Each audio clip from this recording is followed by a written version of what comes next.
இனிய நேயர்கள் அனைவருக்கும் வணக்கம். நான் உங்கள் கௌரி ரூபன். நீங்கள் எல்லாரும் எப்படி இருக்கிறீங்க? நான் நல்ல சுகமாக இருக்கிறேன். முதல்ல எங்களோட தாய் நாட்டு இலங்கைக்கு ஜனாதிபதியாக தெரிவு செய்யப்பட்டிருக்கிற அனுரா குமார திசாநாயக்கா அவர்களுக்கு என் சார்பிலும் என் குடும்பம் சார்பிலும் என் நேயர்களாகிய உங்கள் சார்பிலும் வாழ்த்துக்கள், நன்றி. இனிமேல் காலத்திலேயாவது எங்களுக்கு நல்லது நடக்கும் என்று நானும் எதிர்பார்க்குறேன், என் ஃபேமிலியும் எதிர்பார்க்குறோம். இந்த தமிழ் மக்களும் அதைத்தான் எதிர்பார்ப்பினோம் என்று நினைக்கிறேன். எல்லாத்துக்குமாக அவரையும் அவற்றை பதவிக்கும் நாங்கள் வாழ்த்துக்கள் தெரிவிக்கிறோம். இப்போ நாங்கள் என்னோட சமையலை தொடங்கலாம். இன்றைக்கு நான் ஒரு வித்தியாசமான ஒரு சாப்பாடு செய்ய போகிறேன். அதை ஒரு சில நேர்கள் என்னை திரும்ப திரும்ப கேட்டிருந்தாங்க. அவர்களுக்காக நான் இதை செய்கிறேன். இதை ரெண்டு விதமாக நீங்கள் சொல்லலாம். ஒன்று சத்துமான்னு கூட சொல்லலாம், இது அல்லது இதை பொரி விளாங்காயன்னு சொல்லலாம். கூடுதலாக இதை இந்தியாவில் இருக்கிற மக்கள் தான் செய்வார்கள். எனக்கு சில பேர் கொமெண்ட் சொல்லலாம், ஏன் நீங்கள் இது எல்லாம் செய்கிறீங்களன்னு சொல்லி. என்னோட சேனலில் அது என்ன சாப்பாடாக இருந்தாலும் இது சாப்பாடு, இதுக்கு வேற்றுமை காட்ட வேண்டிய அவசியம் இல்லைன்னு நான் நினைக்கிறேன். ஓகே, இன்றைக்கு நான் செய்ய போகிறது இந்த பொரி விளாங்காய். ஆனால் சூப்பரானது ஒரு டேஸ்ட்டாக இருக்கும். நான் இந்தியாவில் இருந்த காலத்தில் நான் இது சாப்பிட்ருக்கேன். ஆனால் நான் பெருசாக செய்ததில்லை. ஏனென்று சொன்னால் எனக்கு பக்கத்து வீட்டில் இருந்தவங்க அவங்கள அதை அடிக்கடி செய்வாங்க. என் அக்கா எனக்கு அடிக்கடி சொல்லுவாள், இது ஒருக்கா நீயும் செய்து போடுன்னு. அவவுக்காகவும் என் சேனலில் விரும்பி கேட்ட நேர்கள் அவர்களுக்காகவும் நான் இன்றைக்கு அந்த பொரி விளாங்காயை செய்ய போகிறேன். அவங்களோட செய்கிற வித்தியாசம், நான் செய்கிறது வித்தியாசம். எனக்கு எது பிடிச்சிருக்குதுன்றதை நான் செய்திருக்கிறேன். அதை நீங்கள் ட்ரை பண்ணி பாருங்க. வாங்க இப்போ செய்யலாம். இப்போ நாங்கள் இந்த பொரி விளாங்காய் செய்கிறதுக்கு எடுத்திருக்கிற பொருட்கள் புழுங்கல் அரிசி. புழுங்கல் அரிசி நாங்கள் யாழ்ப்பாணத்தில் சமைச்சு சாப்பிட்ற, அதாவது குத்தரிசி என்று சொல்கிற புழுங்கல் அரிசியை நான் ஒரு 3 மணித்தியாலம் ஊற போட்டு அதை பிறகு வடித்து வச்சுருக்கிறேன். குத்தரிசி 2 கப் குத்தி அரிசி, 1/2 கப் உளுந்து, 1/2 கப் பயறு, 1/2 கப் கடலைப்பருப்பு, 1/2 கப் சோளன், ஒரு தேங்காயை துருவி வச்சிருக்கிறேன். பாதி தேங்காயை சின்ன சின்ன சொட்டுக்களாக வெட்டி கட் பண்ணி குட்டி குட்டியாக கட் பண்ணி வச்சிருக்கிறேன். 1/4 கப் எள்ளு, 1/4 கப் ஓட்ஸ், 1 டீஸ்பூன் ஏலக்காய் பவுடர், 1 கப் கஜு நட்ஸ், இவற்றோடு சேர்த்து 1.25 கிலோ சர்க்கரை. அடுத்தது கொஞ்சம் நெய், கொஞ்சம் உப்பு. இவைதான் இதற்கு தேவையான பொருட்கள். இவற்றோடு சேர்த்து நீங்கள் வேறு ஏதாவது தானியங்கள் வேணுமென்றாலும் சேர்த்து கொள்ளலாம். என்ன சொல்கிறது, நான் எள்ளு போட்டிருக்கேன், நீங்கள் கச்சான் கூட போடலாம். அடுத்தது கோதுமை போடலாம், அல்லது அவல் சேர்த்து கொள்ளலாம். இப்படி உங்களுக்கு வேணுமான பொருட்களை இதோட சேர்த்து அரைக்கலாம். இந்த கசப்பில்லாத பொருட்கள்னு சொன்னால் நல்லா இருக்கும் எல்லாமே. இன்னொரு விஷயம், இந்த தானியங்கள் எதுவாக இருந்தாலும் நீங்கள் கழுவணும். எள்ளு கூட கழுவணும். அது சுத்தத்துக்காக மட்டுமில்லை, அதில் கல் மண் இருக்கும். அதனால் கழுவி எல்லாத்தையும் தண்ணியை வடித்து எடுத்து வச்சுருக்கேன். இனி நாங்கள் இதை வறுக்க போகிறோம்.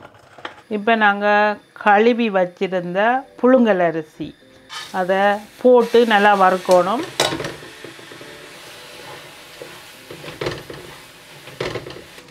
அரிசி பொரியிற சத்தம் கேட்குது, வெடிக்குது. இது இன்னும் கொஞ்சம் நல்ல ப்ரௌனாக வரணும், அது வரைக்கும் வறுக்கணும். அரிசி நல்லா பொரிஞ்சிட்டுது. உங்களுக்கு இப்போ கலர் தெரியும். இந்த நேரத்தில் இது எடுத்து இன்னொரு பாத்திரத்துக்கு மாற்ற போகிறேன். ஓகே, இப்போ கழுவி வடிய வச்ச உளுந்து,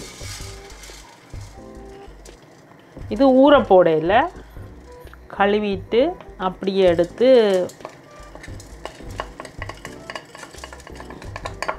உளுந்தையும் நல்ல ப்ரௌனாக வர வரைக்கும் வறுக்கலாம்.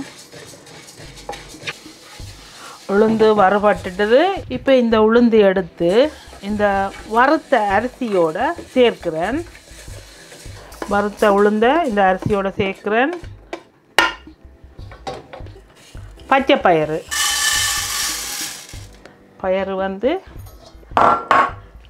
கழுவிட்டு வடிய வச்சேன் நான். அதையே இது எல்லாமே ஒரு 2 மணித்தியாலத்துக்கு முதல் கழுவி வச்சிருக்கிறேன். இது ஊர்வனம் மண்டி இல்லை. நான் இதில் இருக்கிற கழிவுகள், தூசுகள், மண், கஞ்சல், அழுக்குகள் போகிறதுக்காகத்தான் நான் கழுவினான். கழுவி ஒரு 2 மணித்தியாலத்துக்கு முதல்ல வச்சோம்னு சொன்னால் நல்லா தண்ணி உலர்ந்து இருக்கும். இப்போ ஈஸியாக இருக்கும் வறுக்கிறதுக்கு. பயறு வறுத்தாச்சு. இப்போ பயறையும் இந்த அரிசி உளுந்து வறுத்த இதோட சேர்க்கிறேன்.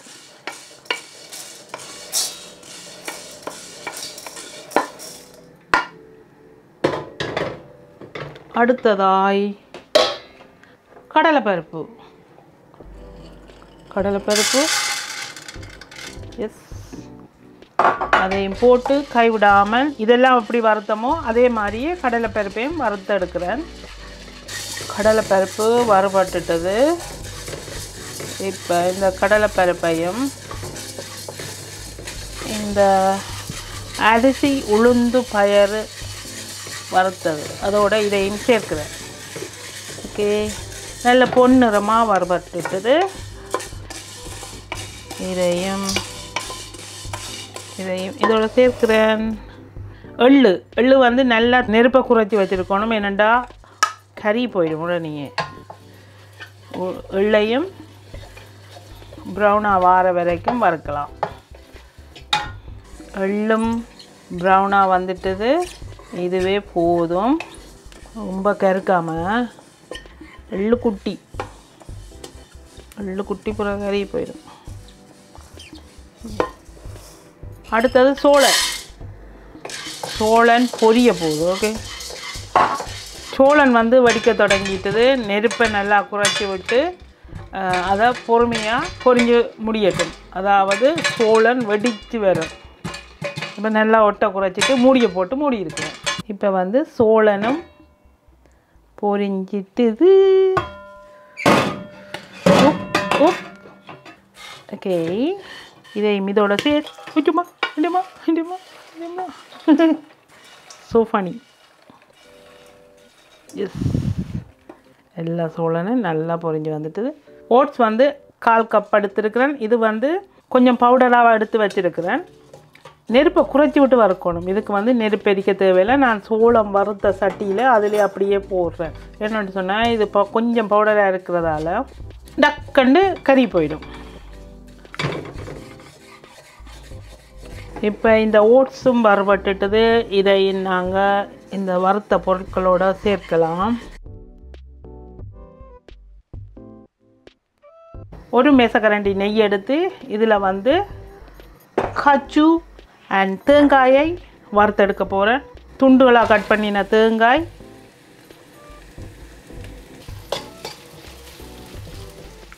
தேங்காய் வந்து கலர் மாறுது. இப்போ இந்த நேரத்தில் நான் எடுத்து வச்சுருந்தா 1 கப் கஜுவையும் வந்து நல்லா பொடியாக கட் பண்ணிவிட்டு அதையும் இதோட சேர்த்து நெய்யில் பொரிக்கிறேன். இது வந்து இப்போ நல்ல கலரில் இருக்குது. கருக விடாமல் இப்படியே இதை வடித்து தனியாக வச்சுக்கொள்ளுவோம். அந்த நாங்கள் முதல் வறுத்த பொருட்களோடு இதை சேர்க்க போகிறது இல்லை. இதை தனியாக வடித்து எடுத்து வச்சுக்கிறேன். ஓகே, அதுக்கு பிறகு நாங்கள் துருவி வச்சுருந்த தேங்காய், இது ஒரு தேங்காயில் பாதி தேங்காய் வறுக்கிறேன். பாதி தேங்காயை சின்ன சின்ன துண்டுகளாக கட் பண்ணி வச்சுருந்தேன். இப்போ வந்து தேங்காயம் வந்து நல்லா ப்ரௌனாக வறுத்தாச்சு. இப்போ நாங்கள் இது வந்து பைத்தமணியாரத்துக்கு எப்படி வறுப்போமோ அதே மாதிரி வறுத்து வச்சுருக்கிறோம். ஓகே, இப்போ அதையும் வந்து இந்த வறுத்த மற்ற பொருட்களோடு சேர்க்கிறேன்.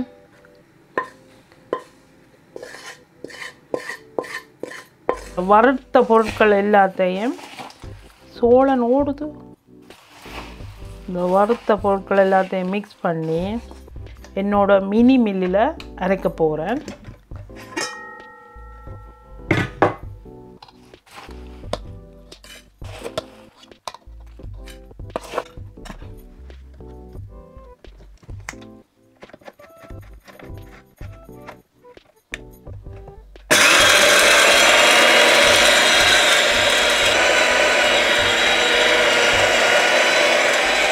பார்க்கலாம் எப்படி இருக்குதுன்னு சொல்லி மெயினை ஆஃப் பண்ணிவிட்டு இதை டைட்டாக பூட்டிட்டு இதை ஓப்பன் பண்ணுவோம். ஓகே, ஆக கொரண்டு இல்லாமலும் ஆக பவுடரும் இல்லாமல் அரைச்சா சரி. எஸ், இது வந்து நல்லா வந்திருக்குது.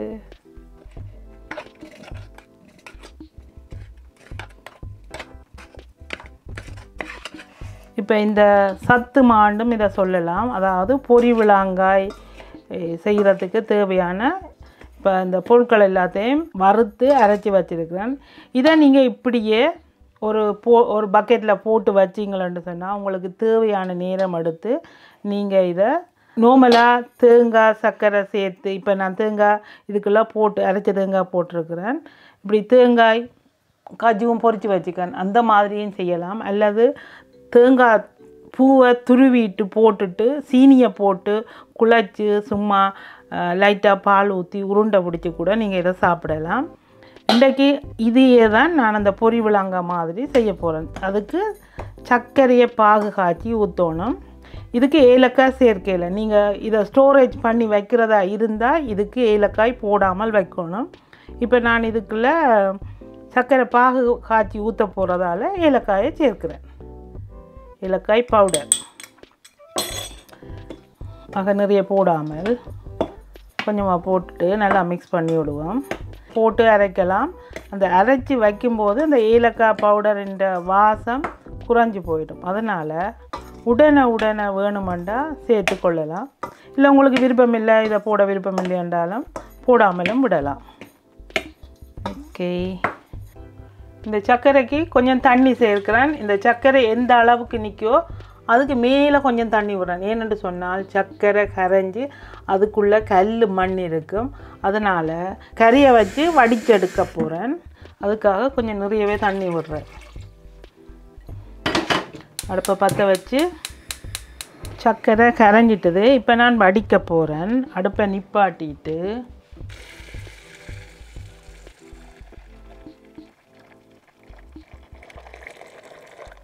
இருந்தாலும் நிறைய மண் இருக்குது, கஞ்சல் இல்லை, கொஞ்சம் மண் இருக்குதுக்கு உள்ள.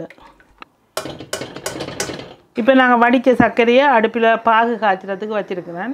இது நல்லா கொதித்து அந்த பெரிய குமிழியெல்லாம் வரும்.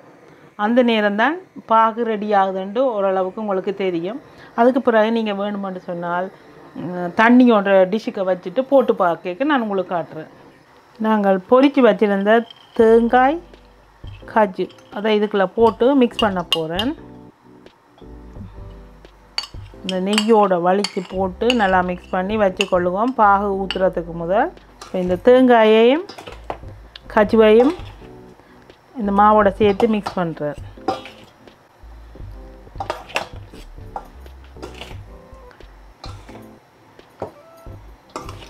சும்மா எப்படி அள்ளி சாப்பிடணும் போல் இருக்குது. இதுக்கு வந்து டேஸ்ட்டுக்காக கொஞ்சம் உப்பு சேர்க்குறேன். உங்களுக்கு விருப்பமாண்டா சேர்த்துக்கொள்ளுங்க, இல்லைன்னு சொன்னால் நீங்கள் நார்மலாக சேர்க்காம விடலாம். எனக்கு கொஞ்சம் சேர்த்தா நல்லமண்டு நான் நினைக்கிறேன். அதனால ஒரு பிஞ்ச் ஆஃப் சால்ட் ஒரு டேஸ்ட்டுக்காக போட்டுட்டு நல்லா மிக்ஸ் பண்ணுவோம். ரெடி ஆகி கொண்டு வருது. இது தண்ணியாயே இருக்குது. இப்போ நாங்கள் இந்த காய்ச்சின பாகை தண்ணிக்குள்ளே ஒரு சின்ன டிஷ் வச்சுருக்கிறேன். அதுக்குள்ளே எடுத்து விட்டு பார்க்குறோம். பார்த்தா தான் தெரியும். இல்லை, இப்போ இது வந்து ஓடுது. ஓடாமல் ஒரே இடத்துல நிற்கணும். அப்போ இது என்ன ரெடியாக இல்லை. இப்போ பாகு ரெடியாக வந்துட்டு நினைக்கிறேன். பார்க்க தெரியுது. இப்போ தண்ணிக்குள்ளே போட்டு பார்க்குறேன். எஸ், இப்போ சரியாக வந்துட்டது. அடுப்பை நிப்பாட்டிட்டு இதை பாருங்கள், அப்படியே திரண்டு வரும். இப்படி எடுக்கும்போது உருண்டு வருது. இப்போ தான் கரெக்டாக இருக்குது. அடுப்பை நிப்பாட்டிட்டு அப்படியே கட்டியாக இருக்கணும். இதை கொண்டு போய் இங்கே கொண்டு வச்சு கொஞ்சம் மாவை குறைச்சிட்டு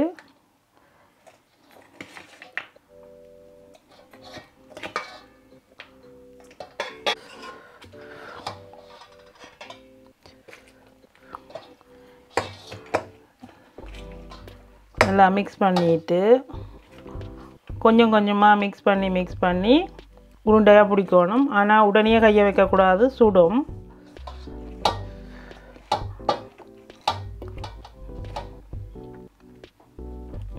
குயிக்காக கல்லாக போயிடும்.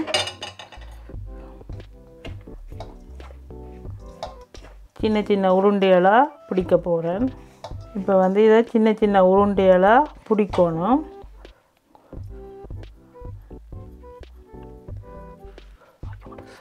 சுடும் கையை நினச்சி பிடிக்கணும்.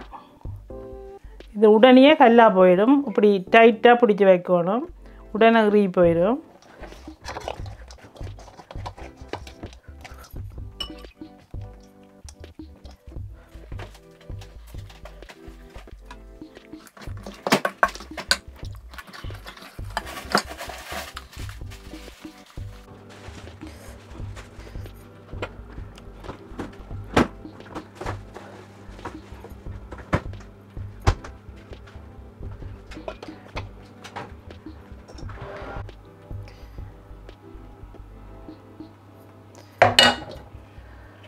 கொஞ்சம் கொஞ்சமாக அள்ளி விட்டு மிக்ஸ் பண்ணிவிட்டு பிடிக்கிறேன். கை வந்து எப்படி சிவந்து இருக்குதுன்னு சொல்லி.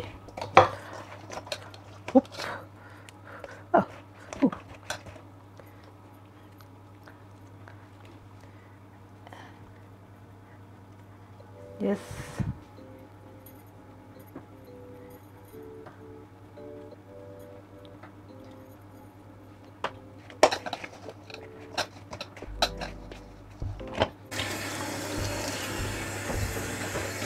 கொண்டு எடுத்து உடைச்சி பார்க்க முடப்படாதானா? வா, நைஸ். இந்த தேங்காய் காய்ச்சி எல்லாம் அப்படியே தெரியுது பார்த்தீங்களா? இதை அப்படியே எடுத்து